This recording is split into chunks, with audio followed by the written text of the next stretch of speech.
and the internet, they're made for each other, with millions of travellers able to access billions of combinations of airline seats, hotel rooms and rental cars. In the 21st century, anyone with access to the World Wide Web and a payment card can put together their perfect trip with just a few keystrokes.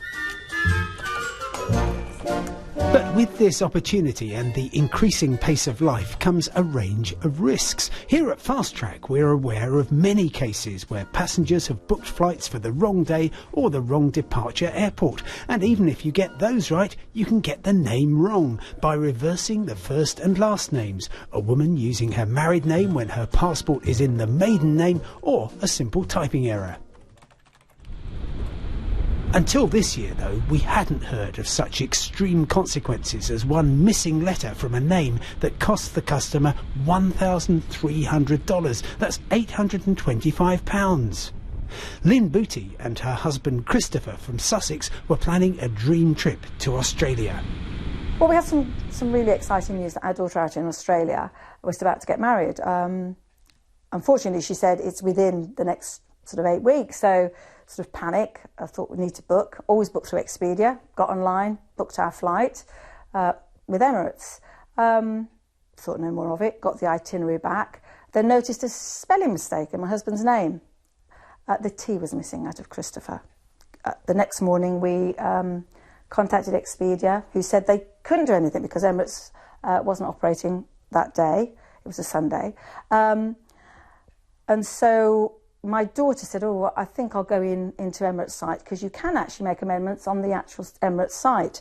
So she went onto their site, and yes, you could. So we made the amendment. So immediately they noticed the problem, they tried contacting both the agent Expedia and the airline Emirates to put it right. Basically, this one spelling mistake with the letter T meant that I had to... The only way I was going to be able to get a flight for my husband with me was to rebook. I mean, the bottom line is I've been charged £825 for misspelling a name. Now, I could have left that and thought, oh, I'll risk it.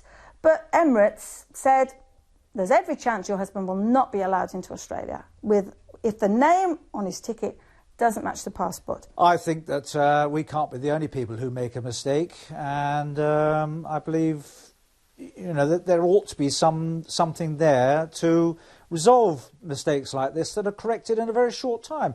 You might imagine that once you've paid for an airline seat, it should be yours to do with as you wish. But the airlines are very sensitive about who's on board. One reason is commercial. In the past, when there was no ID check made against the name on the ticket, some travellers and travel agents would buy cheap seats months in advance and then sell them close to departure at a huge profit. And the threat of terrorism means that governments are very concerned about who is flying where. It's absolutely vital that we get the name right, because we have to give the right name to the government authorities. We have to give them the right names to immigration, and in this case we have to give the right name for the Australian visa as well. If you've got a name that could be misconstrued, my own name could be Laurie, I'm actually christened Lawrence, or it could be spelled L-A, I spell it L-A-U, it could be spelled L-A-W. So if you're saying something over the phone, make sure you get it right. And if the airline or travel company concerned will allow you to use an initial for your first name, just use an initial, because there could be no confusion then. It would have been far cheaper for Christopher legally to change his name to Christopher, get a new passport in that name to match the booking, and then after the trip to revert to his real identity. Sounds absurd? Well, we thought so.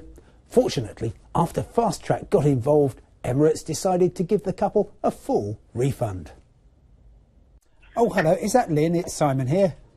Oh, hi Simon, I'm just getting on the train actually. Oh, how exciting. Go ahead. I've been speaking to Expedia and to Emirates, and Emirates tells me that when I said it seemed a little unfair that you should pay for the same seat twice, they said they'd agree and they would refund you in full for the money that you spent on the second ticket. Oh right, that's fantastic. I'm just so grateful, and so, you know, it's restored my faith actually.